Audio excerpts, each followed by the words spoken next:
Peut-être à la cime, c'est une aventure qui nous entraîne dans les Pyrénées pendant 5 semaines.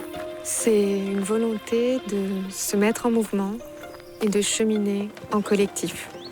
Par une équipe, Claire-Vie, Angélique et Marion, et par des rencontres. Pour ça, on a prévu de rencontrer Diane, Sarah et Jean-Paul, qui ont choisi des vies engagées et en lien avec le vivant. Qui ont choisi de faire autrement, que ce soit dans leur manière de vivre, dans leur manière de travailler. En tout cas, ils suivent un mode de vie qui est plus proche de la nature. Et nous allons les rencontrer chez eux, dans leur montagne, et les emmener avec nous dans notre marche. Le sens que j'y mets dans ce projet, déjà, c'est une envie de m'engager. Au quotidien, ça, j'y arrive pas, c'est dur. Et là, c'est un peu un tremplin, ma manière de passer à l'action, de créer à plusieurs.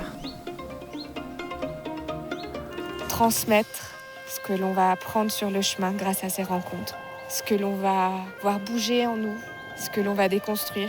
C'est notre façon, finalement, à trois, de se laisser infuser par d'autres façons de voir le monde. De nourrir ce qui nous lie, parce qu'on a terriblement besoin de cette connexion, de se sentir solidaire, en collectif, pour pouvoir vivre.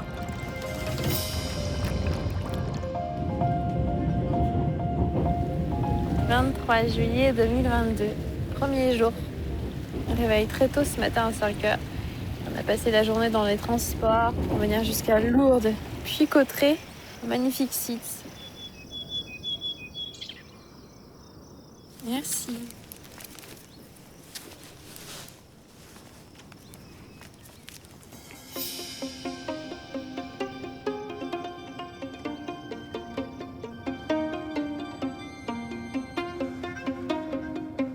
La marche, le faire toute seule, pour moi, ça n'avait pas de sens.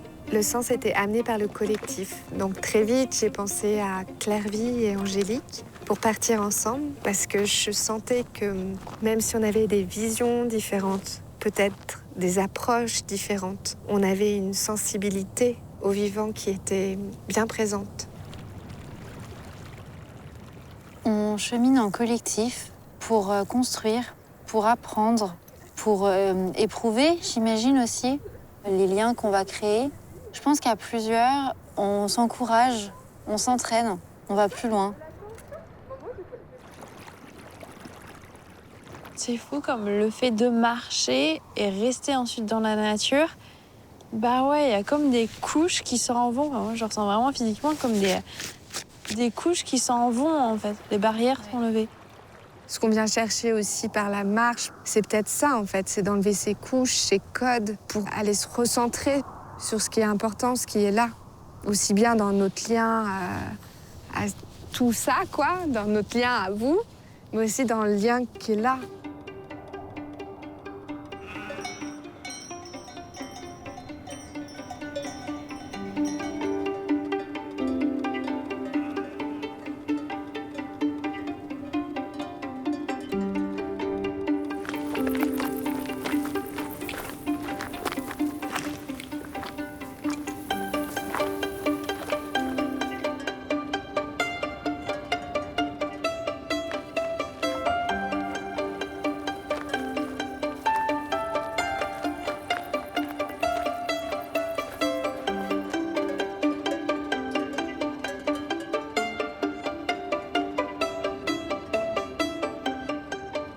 Demain, on va retrouver Jean-Paul. Il a participé à la réintroduction des bouquetins dans les Pyrénées françaises lorsqu'il travaillait dans le parc national.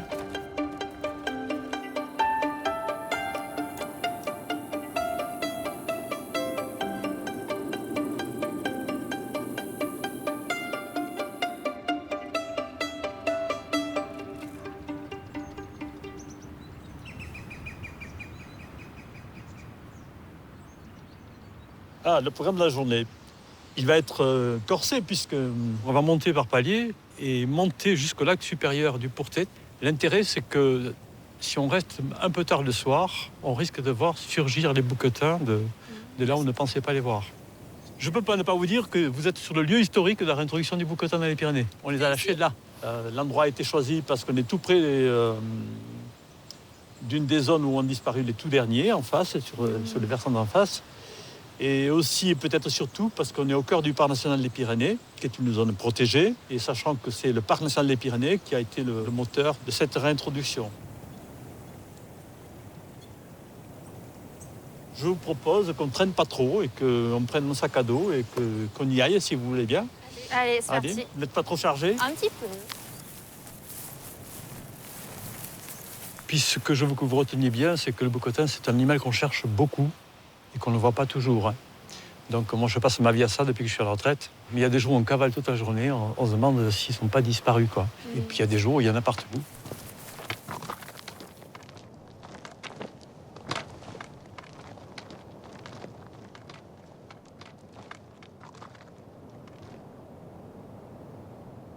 Cette question d'être en contact avec la nature, ça dépend d'où on se trouve. C'est plus facile ici.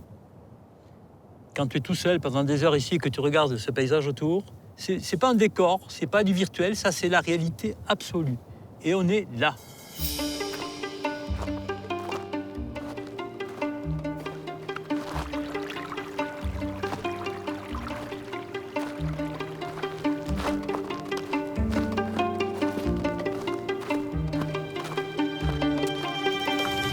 Pratiquement sous la ligne de ciel.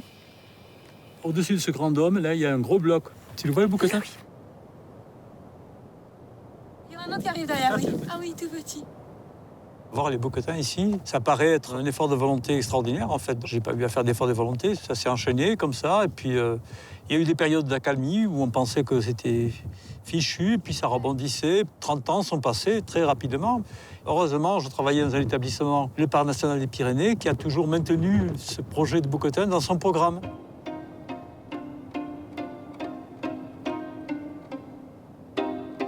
Avec le recul, on se dit que ça ait pris du temps, c'est pas plus mal. Il faut avancer prudemment dans ces domaines. Par rapport à l'évolution de l'espèce dans le temps, elle a l'avenir devant elle. On peut espérer qu'elle est réinstallée pour longtemps dans les Pyrénées, quoi. C'est pas acquis parce que l'homme est versatile. Il peut très bien virer Kazakh et se remettre à chasser trop intensément cet animal. Donc l'avenir du bouquetin est lié à l'avenir de l'homme, en fait. Complètement, ça c'est sûr, comme toutes les autres espèces sauvages. Hein, ça c'est... On est rentré dans l'ère où on est devenu responsable. Parce qu'on a la capacité de les détruire, de les éliminer. C'est une responsabilité énorme qu'il va falloir assumer. Et il faut le faire parce que on en a besoin. On a besoin des autres espèces pour survivre. Donc c'est une phase nouvelle de l'humanité qui s'ouvre là.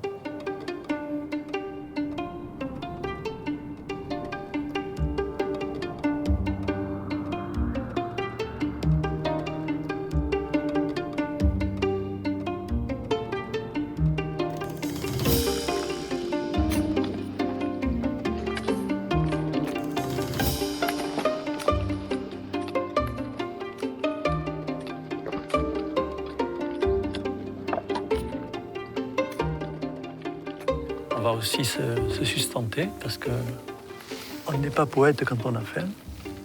En tout cas, beaucoup moins. Je vous offre de bons. C'est bon ça, hein?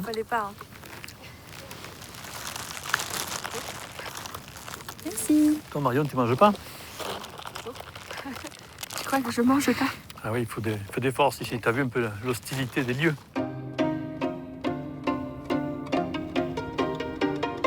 Le réintroduire, c'est une sorte de réparation aux dommages causés par l'homme à une espèce qui ne le méritait pas du tout.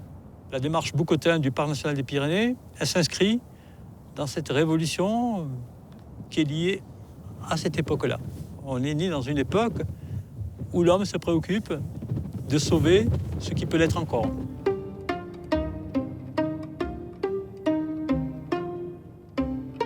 Si on ne prend pas en compte cette notion de récit, d'histoire longue, on ne comprend pas l'événement auquel on a participé. Si on n'a pas ça, on a juste un fait divers. Si par contre on connaît l'histoire du bouquetin depuis ses origines, la manière dont l'homme l'a traité depuis environ 15 000 ans, là on comprend mieux qu'il y a une histoire qui concerne l'homme et la nature à laquelle il est confronté.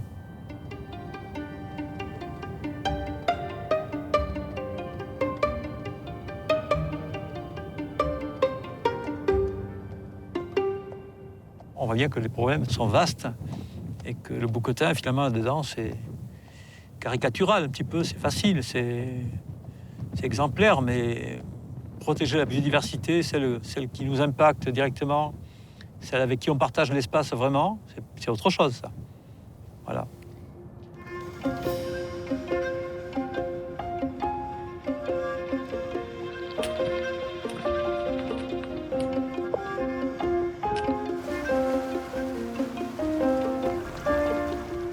Toutes les trois, on a quand même parlé de rencontres, d'engagement, de comment on pensait sa vie autrement, dans le respect du vivant. Mais ça, c'est une vision politique, c'est une vision d'organisation de société.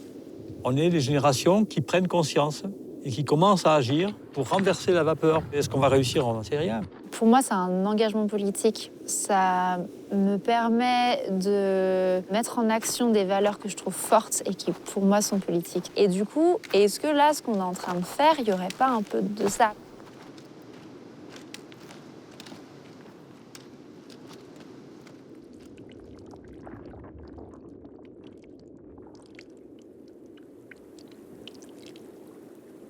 Il y a des moments de pesanteur.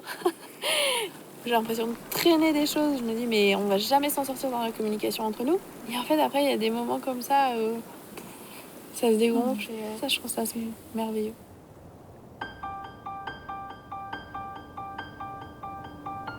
On a trouvé des groseilles. Et on a faim depuis 2 jours. Et Oui. on mange très peu depuis 2 jours. En fait, on est comme les bouquetins. Je me sens pleinement animal, là. C'est bien d'être un bouquetin, franchement. Et du coup, là, on peut dire que c'est plus de la friandise que de la nourriture, non? Alors moi, c'est de la nourriture. Hein. Là, c'est de la nourriture. En même temps, à la vitesse à laquelle tu les manges. Tu veux avoir le goût, il faut en prendre plein d'un coup.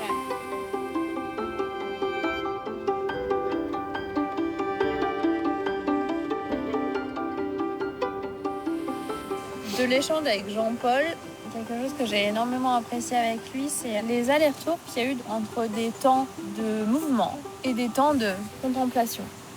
Et je trouve ça beau et c'est un bel échantillon de ce que peut être la vie, entre des périodes plus dans le mouvement et des périodes plus dans « ok, bah là, je me pose ». Ça m'a marqué. C'est précieux, en fait, ces temps où tu restes immobile, où t'es pas vraiment actif, mais tu prends juste le temps de regarder.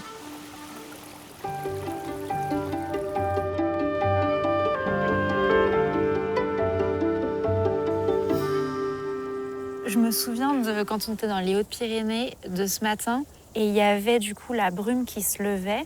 Je m'émerveillais sur les petites gouttes qu'il y avait sur les feuilles et tout. Et tu m'as demandé, mais qu'est-ce que vous aimez autant dans cette ambiance? C'est ce moment où juste le soleil se lève et c'est un court instant, juste avant que la rosée, elle, s'évapore et qui est trop beau en fait. Ça me fait penser au livre d'Édouard Cortés dont je vous parlais, qui est parti 3 mois vivre dans une cabane. Et il explique que sa vie, elle était devenue complètement fade. Il n'arrive plus à s'émerveiller simplement. C'est l'émerveillement qui lui permet après de se reconnecter pour rallumer peut-être cette joie de vivre.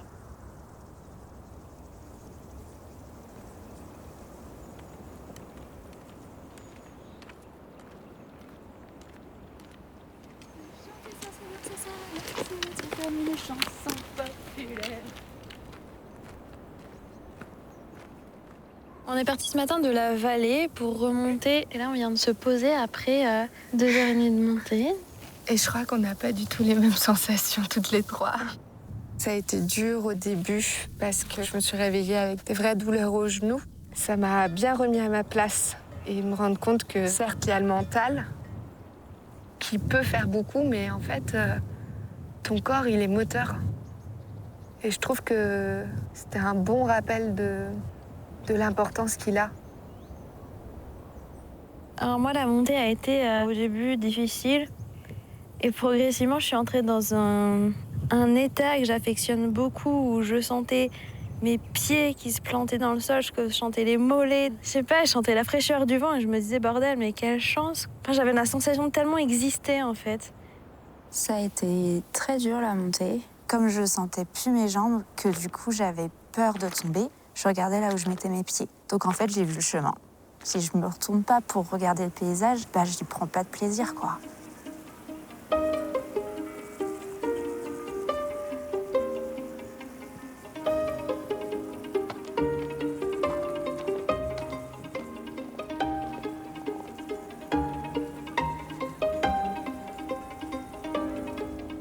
il est 11h57, il est bientôt midi.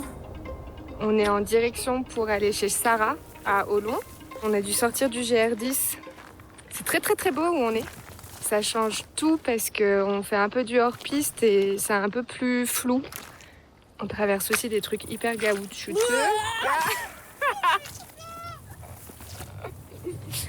Là, effectivement, on est... Il n'y a pas grand-chose autour de nous, à part... Enfin, non, c'est faux. Il y a plein de choses autour de nous. On est dans... Je sais pas, l'herbe, elle est très mousseuse, elle est un jaune. champ d'herbe vert et jaune, ouais. C'est assez fou. Il va falloir qu'on descende pour aller chez Sarah. Oui, pour aller à son atelier.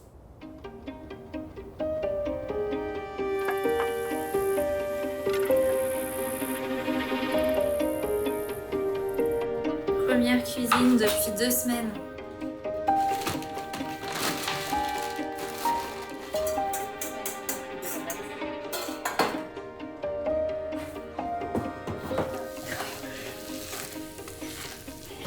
Ce projet sur la laine, il est né petit à petit.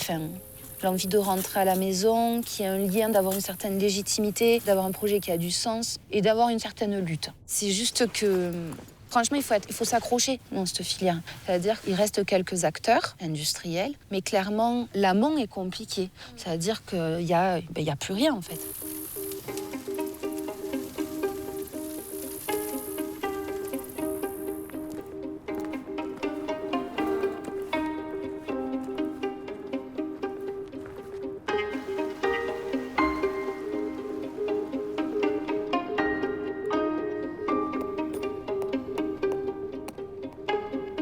Ma mère, je lui dis, je pars 2 jours. Je lui dis, en fait, c'est comme rendez-vous en terre inconnue, sauf que c'est rendez-vous en terre très connue. Tu vois ce que je veux dire? En fait, le concept, c'est que t'es chez toi.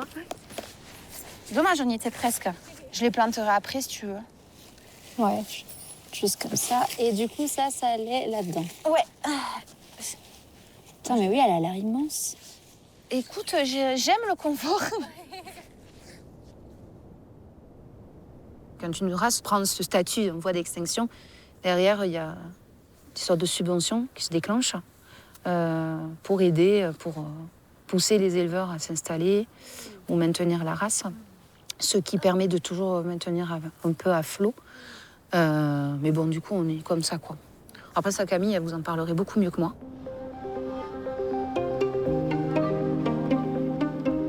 Il n'y a plus d'éleveurs de roises, en fait. Quand j'ai été prête, j'ai repris l'exploitation de mon père. Mon père, quand je me suis installée, m'a longuement conseillé de changer de race de brebis parce qu'elles étaient plus compliquées. Alors, elles font des agneaux comme les autres, mais il faut avoir plus de surveillance avec cette brebis-là. Mais c'est une brebis qui valorise bien son territoire. Elle valorise de peu, mais qui est comme beaucoup de races, en fait, qui est sacrifiée sur l'autel de la prolificité, d'aller plus vite, d'avoir des bêtes plus grosses, plus performantes, qui font plus d'agneaux. Voilà. Donc, du coup, c'est une race que les jeunes ne reprennent pas, parce qu'elle est un petit peu... Elle est moins rapide. Voilà. Il faut avoir le temps.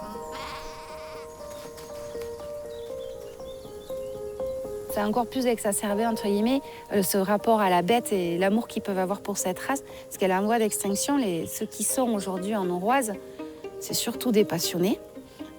C'est des gens qui ont à cœur de continuer à travailler cette race rustique locale.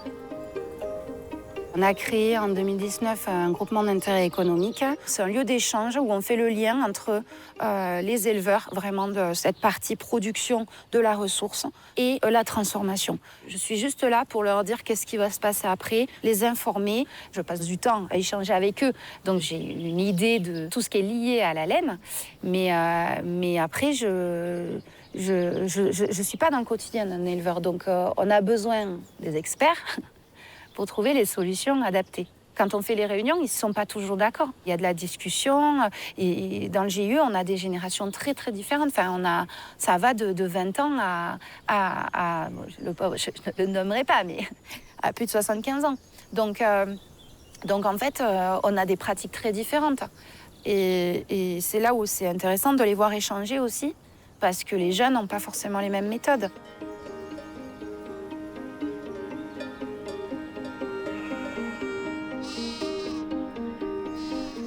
Et en fait, c'est hyper intéressant de rassembler des gens qui vont être complémentaires. On avance tellement plus vite, tellement mieux surtout.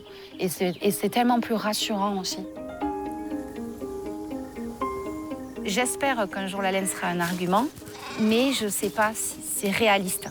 Je pense que ce n'est pas la solution, c'est une des solutions. Et que si on doit faire un travail de ce maintien, justement, ça passerait par la viande. Il faudrait qu'il y ait une volonté aussi politique, locale, de dire, de ne pas laisser disparaître ce brebis.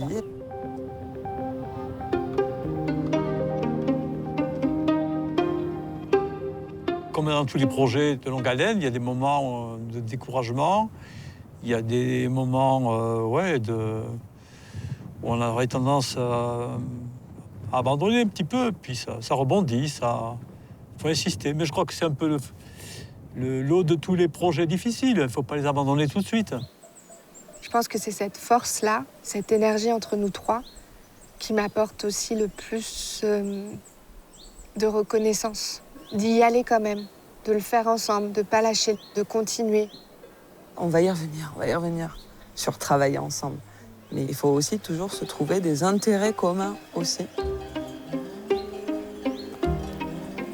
La filière laine, on n'a pas d'autre choix. Si demain, on veut monter, on est à 4%, on représente 4% de l'industrie française de l'exploitation de la laine. Voilà. On a l'impression qu'on y fout une énergie, on a l'impression qu'il se passe beaucoup de choses. On n'est même pas à 5% de ce que représente ce qu'on peut acheter, produire, tout ce que vous voulez. Donc si demain, on va avoir un minimum d'impact, on ne va pas avoir le choix que de se rassembler. Et tant mieux. Et tant mieux si ça se passe collectivement.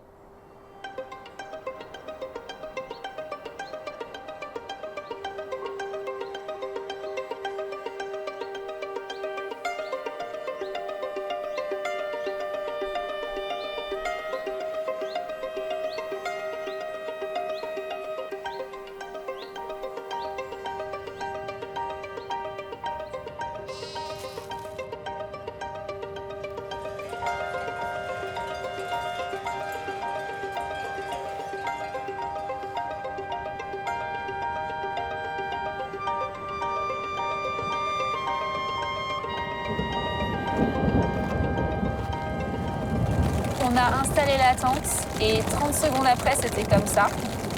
Il pleut, c'est même pas de la pluie, c'est des gros grêlons et de l'orage. On s'est arrêté juste à temps. On a promis à Julien, le berger qu'on a rencontré,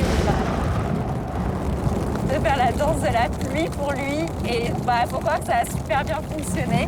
On est contente parce que ça veut dire qu'il aura de l'eau les prochains jours alors qu'il n'avait pas d'eau. Angélique, Oui, comment tu vas? Je vais bien. Je vois avec inquiétude le niveau de l'eau autour de ma tente monter et je vois le sol de la tente qui est déjà imbibé d'eau à certains endroits, dans les creux en gros sous la tente.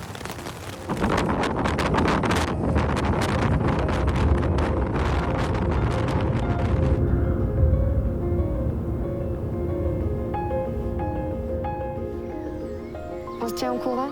À plus.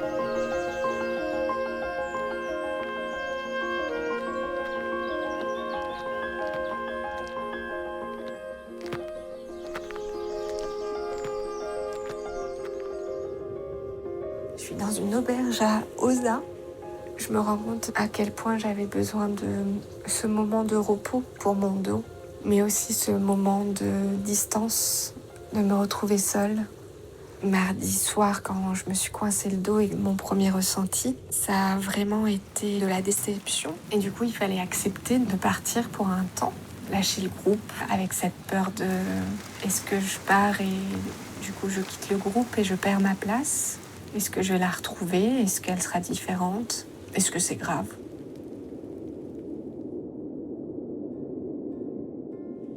À toi qui marches, chemise au vent, ternie par la terre et la sueur, un sourire, un merci, peu d'échanges, la présence suffit au vide. Puis l'élan de la marche reprend son tempo, le soleil continue sa roue, le ciel tempête, la douleur gonfle les pensées coléreuses. L'arrivée au refuge n'est pas une délivrance. La fureur gronde la gorge d'un dos malmené, le tonnerre tambourine à la porte. Puis, une phrase, La pression s'évapore. La douceur s'immisce dans l'interstice. La tortueuse épine diminue son étreinte. L'air jaillit au corps. Les mots apaisent le cœur.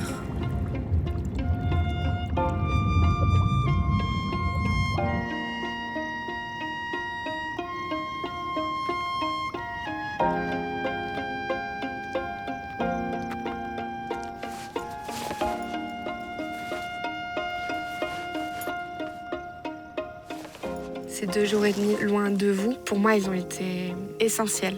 Parce que je pense que j'avais besoin de me couper de vous. Dans ma tête, c'était inenvisageable. Peut-être que finalement, mon corps me l'a donné comme ça.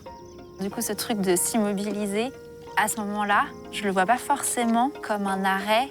C'est aussi un nouveau départ, en fait.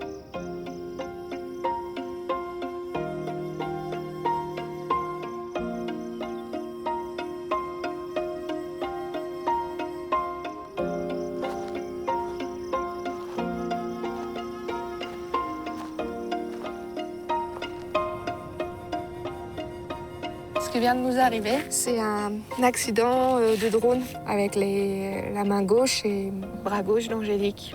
On était hyper au taquet pour désinfecter. J'ai pas compris toutes les étapes tellement il y en a eu. En tout cas, c'est désinfecté. Il y a eu de la bétadine, il y a eu de la propolis, il y a eu de la compresse, il y a eu des strips. Comment tu l'as vécu, toi? J'étais au début un peu sous choc, genre putain le drone. Après, j'ai vu tout le sang partout. Putain, on va s'asseoir. le carnage, quoi. Le stress aussi, c'est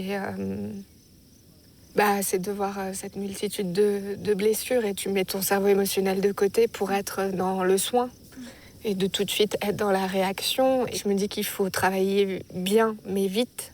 Là, ce qui est en train de revenir, c'est l'émotionnel parce que ça me fait chier, quoi. Ça t'a blessé, quoi. Mais pourquoi? Mais non, je me sens pas blessée, là.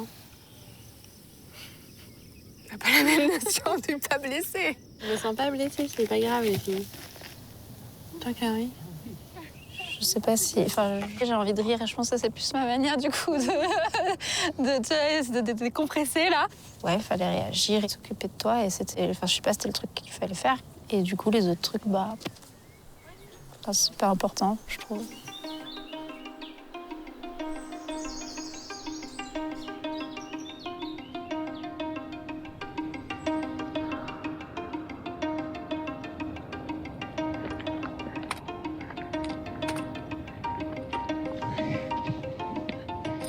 Sarah, elle fonce, il n'y a pas d'obstacles en fait. Enfin, les obstacles, elle va pouvoir les franchir les uns après les autres. Juste, elle y va. Elle se pose pas 15 000 questions en fait. Puis elle y croit pleinement. Ça aussi, c'est quelque chose qu'ils ont en commun avec Jean-Paul. C'est croire pleinement en ce que tu fais.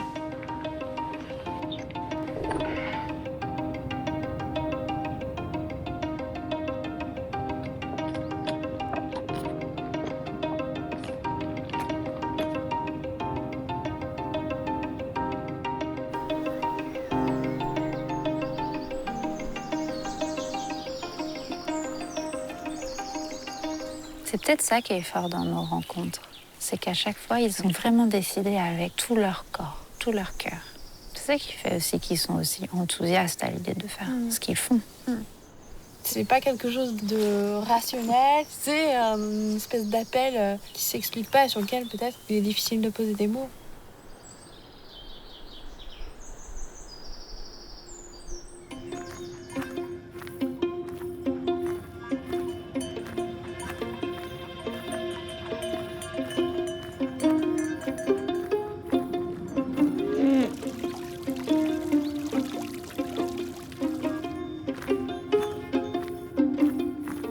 Aujourd'hui, c'est une 30aine de kilomètres que l'on doit faire pour pouvoir retrouver Diane et sa famille dans la Massane.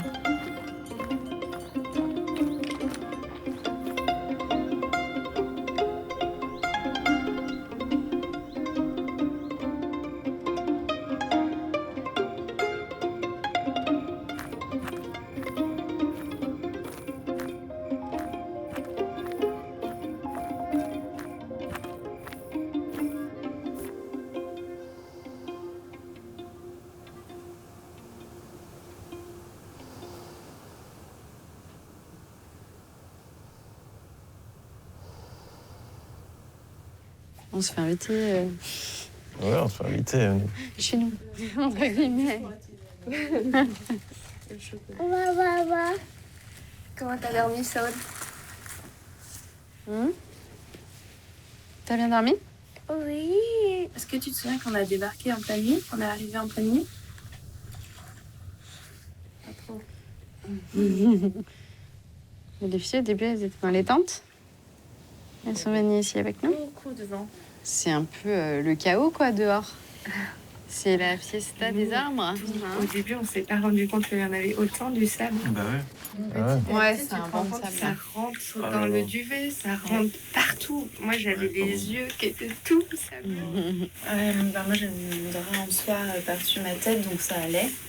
D'accord. J'avais une momie à côté de moi. La première fois que je suis montée à la Massane, ça a été un vrai choc pour moi parce que je pensais savoir ce que c'était qu'une forêt. Je suis rentrée dans la hêtraie, j'ai vu quelque chose que j'avais jamais vu en fait. C'était juste une vieille forêt avec du bois mort. Voilà, c'est quelque chose de radicalement différent de ce que j'avais pu voir avant. On se situe vraiment dans le cœur de la réserve. On est dans la vieille hêtraie de la forêt de la Massane. On sait qu'ici, il n'y a pas eu d'exploitation depuis au moins 150 ans, ce qui est assez unique à l'échelle nationale. On retrouve très peu de vieilles forêts de ce type. Malheureusement, on ne devrait pas être si exceptionnel que ça, parce qu'on a plus de 30% de la superficie de la métropole qui est couverte par de la forêt. Mais en fait, des forêts comme la Massane, c'est 0,22% de ces 31% de superficie.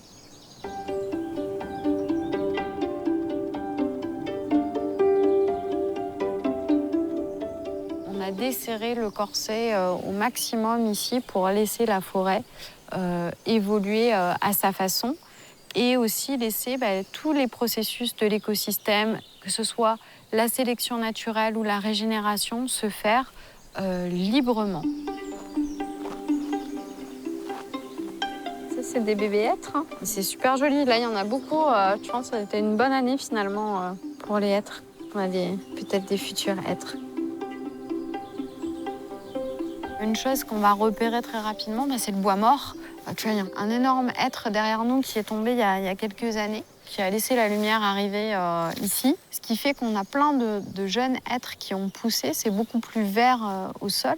On a toute une diversité finalement de classes d'âge. Eh bien, ça va permettre à la forêt de s'exprimer, d'aller trouver les solutions par elle-même. Plus on garde cette diversité, plus on va favoriser et maintenir cette libre expression. Eh bien, plus on va conserver cette bibliothèque et permettre à notre forêt de trouver des solutions.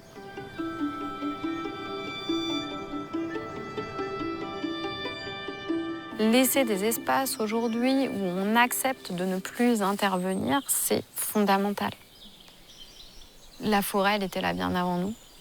Et elle n'a pas eu besoin de nous pour trouver des solutions, pour s'adapter aux différentes périodes glaciaires, aux périodes de réchauffement. Par contre, en quelques millénaires de présence de l'homme, on a profondément modifié notre environnement et engagé des changements qui impactent l'ensemble du vivant.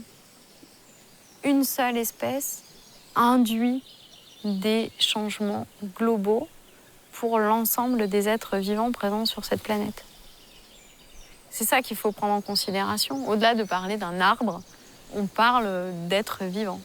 Et de quel droit on va aller sélectionner, définir que finalement, pour la préservation de la forêt, couper celui-là, ce serait mieux, et puis planter ce type d'essence, ce serait mieux. En fait, on en sait. Fondamentalement, on n'en sait rien.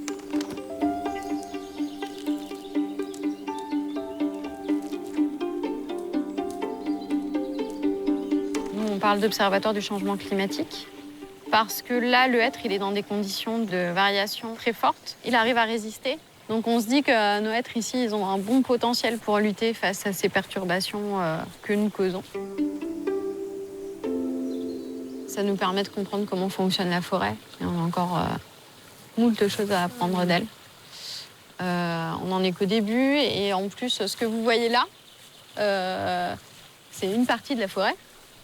Mais il y a tout ce qui se passe en dessous, dans le sol. Et là, on connaît quasiment rien. Et puis il y a tout ce qui se passe aussi au-dessus. Donc ça, on commence à travailler dessus aussi. C'est tous les apports atmosphériques.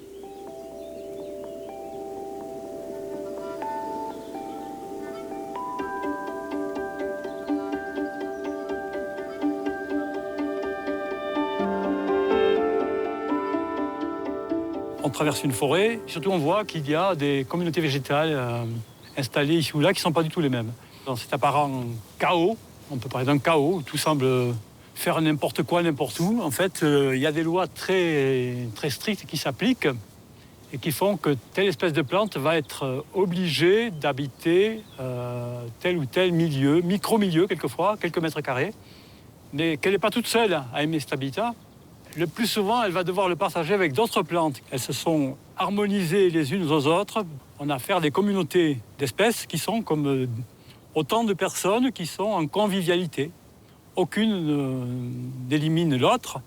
Et même, on arrive à des stades encore supérieurs où il y a une coopération qui se fait. Au total, on a un ensemble de micro-habitats qui, par leur diversité, vont générer eux-mêmes une diversité d'espèces qui va faire l'intérêt de ces zones qu'on a laissées à l'abandon, puisque l'homme n'est pas intervenu là-dedans et il n'est pas venu mettre son ordre à lui.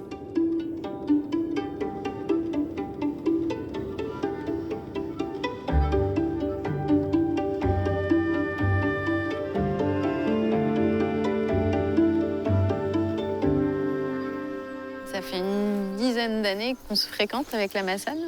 Elle questionne notre rapport au vivant, au reste du vivant. Elle questionne notre rapport aux autres humains aussi. Comment on interagit, cette question de groupe, d'interrelation. Tout est lié. Et que saisir en fait toutes ces connexions, c'est extrêmement complexe. Je pense que c'est l'histoire de toute une vie en fait, même de plusieurs vies. Quand on regarde la Massane, en tout cas, c'est bien ce qu'elle nous montre. Pour commencer à toucher du doigt ça, il faut déjà commencer par respecter et être à l'écoute de ce qui se fait, observer. Ce qu'on essaie de faire ici depuis déjà 50 ans.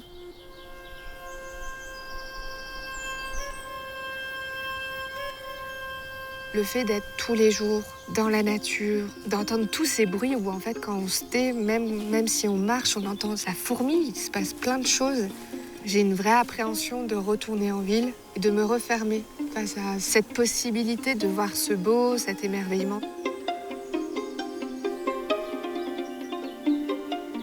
On parlait avec Marion hier. Là, c'était facile de s'émerveiller parce qu'on est dans des cas de fous. Tout l'enjeu, c'était comment conserver cet émerveillement dans notre cadre de vie plus quotidien. Parce que là, si on dissocie complètement cette aventure du reste de notre vie, ça n'a pas de sens. L'intérêt, c'est ce qu'on retire de cette aventure, les liens qu'on fait avec le reste de notre vie. C'est pas le monsieur qui nous a pris en stop qui nous disait « Ouais, les montagnes, elles sont trop belles », mais qu'en gros, il y était habitué et qu'il les regardait plus vraiment. Et lui, d'être dans cette espèce d'habitude, il a arrêté de les voir.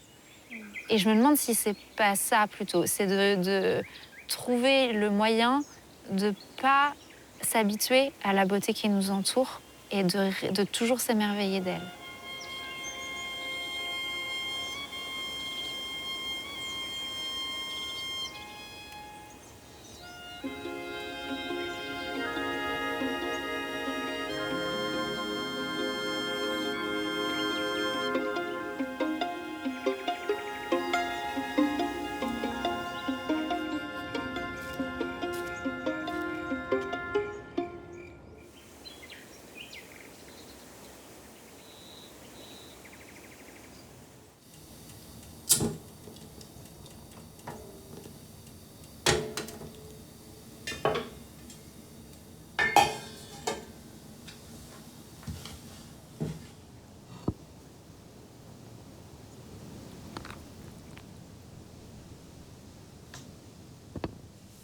Moi, ce qui m'a pris le plus d'énergie, mais aussi ce qui m'en a donné, c'est d'être à trois, en fait, engagés dans cette aventure tout le temps. Et qu'importe les niveaux de fluidité entre nous, les moments où c'était très fluide et facile, les moments au contraire, où c'était pas fluide et c'était plus galère, etc.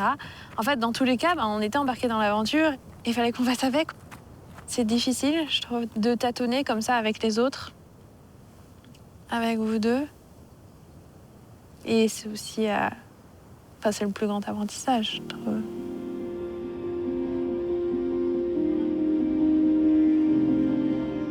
On vient de faire 4 semaines et demie ensemble, où en fait on n'a pas eu le choix, parce qu'on a décidé de ne pas avoir ce choix-là.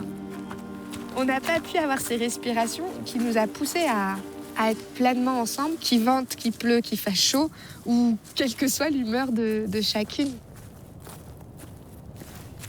Finalement, c'est la vie. Quand tu décides vraiment d'être en lien avec l'autre, tu fais avec ce qu'est l'autre.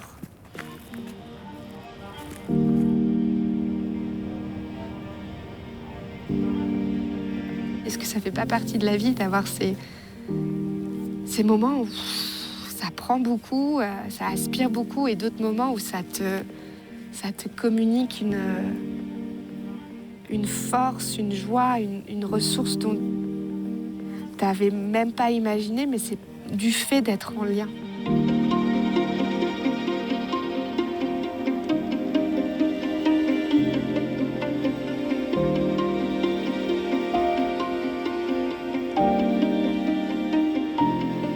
Je repense au lieu, là, et il y a autre chose qui me vient maintenant, c'est le fait de se dire, en fait, un lieu, c'est un habitat. C'est du vivant qui habite ce lieu et qu'on vient squatter un peu. On n'est même pas des invités, on s'invite nous-mêmes. On essaye de s'incruster le mieux possible, en dérangeant le moins possible. On va quand même gérer les crottes. Hein. Comment tu peux être invité si en fait t'arrives et tu t'imposes? Oui.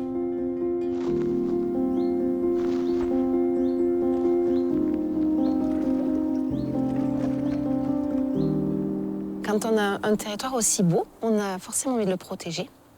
On en est fiers. J'avais vraiment en tête de rentrer dans les Pyrénées. Je ne me voyais pas entreprendre ailleurs.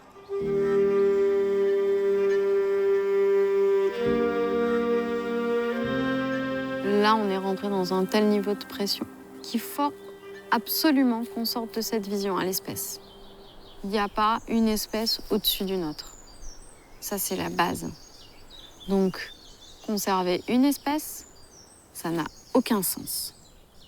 On ne va pas te mettre dans une boîte pour te protéger, toi, humain. Donc, le reste du vivant, c'est la même chose.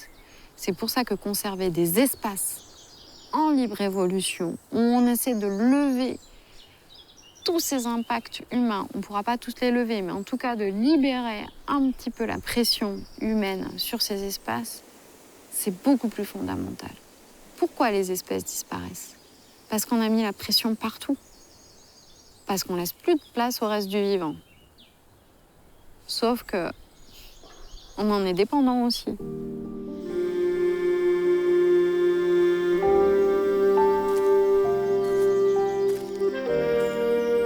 Il y a un avenir incertain qui est à construire, où on sait que des voies sont possibles, des voies difficiles. Il faut les trouver, il faut les définir, il faut les suivre. La question, c'est comment on fait pour faire mieux et pour avancer dans une meilleure direction, qui soit tenable aussi pour les générations d'après. Et aujourd'hui, je pense qu'il y a des vraies pistes et un vrai travail collectif qui s'amorce. Il ne faut pas le lâcher, il faut continuer dans cette direction-là.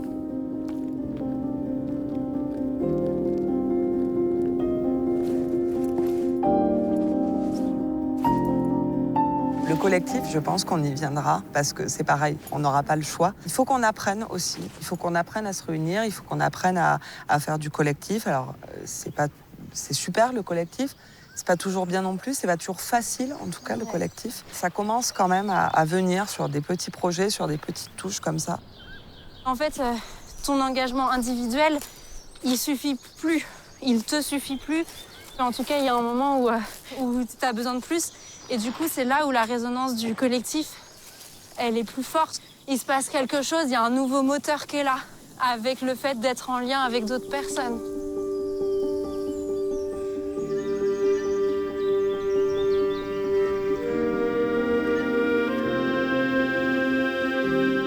L'espèce humaine, elle bâtit son récit à travers ses civilisations. Mais là, on est peut-être en train de sortir de la civilisation des grandes banques pour passer à la civilisation des contempleurs de paysages. Je dis un peu n'importe quoi, mais c'est une autre civilisation qu'on doit inventer, celle qui respecte la nature. On n'y est pas là. On doit l'inventer, celle-là. Donc c'est une civilisation qui doit se mettre en harmonie avec le reste du monde vivant.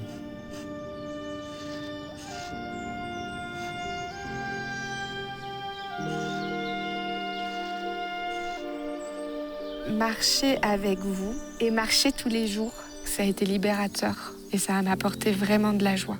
De cet émerveillement quotidien, là où on était, où on s'arrêtait, de cette beauté, je retrouvais espoir. Je retrouvais espoir dans un futur possible en fait. Et ça, je m'y attendais pas du tout. Et je me suis dit que je voulais à tout prix pouvoir conserver en fait ces sentiments-là, cette ressource-là, même plus tard quand je reviendrai en ville. Parce que pour moi, derrière, c'était l'espoir. L'espoir de me dire, les possibles sont atteignables, entre guillemets.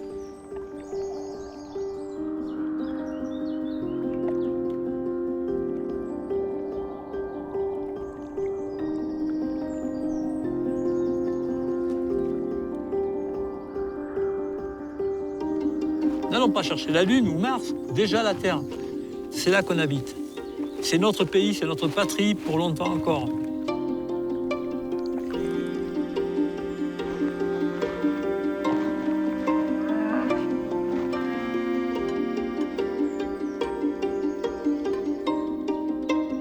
Je pense qu'il y a des choses possibles, il y a des choses qui vont se faire. Il y a de l'espoir.